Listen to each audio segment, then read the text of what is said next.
Welcome to Cam Look, your daily dose of the Cincinnati Art Museum.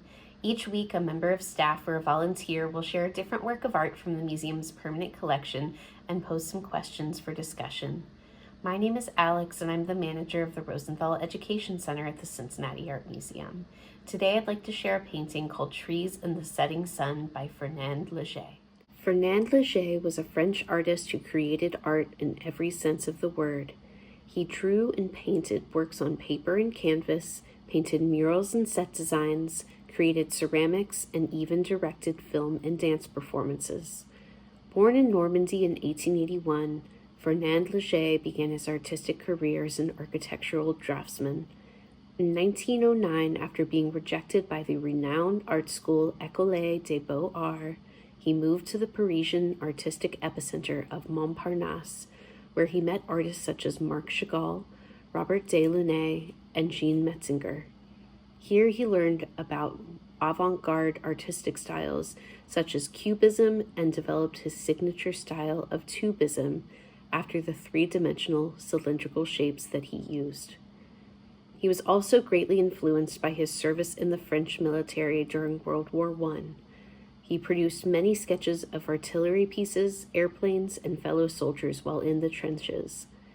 Many of the figures and objects he painted during this time were characterized by sleekly rendered tubular and machine-like forms.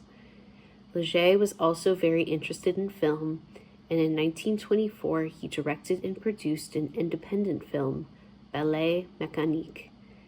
He was also an art educator, founding a free art school in Paris in the 1920s called the Académie Moderne, and he later taught at Yale University in the United States.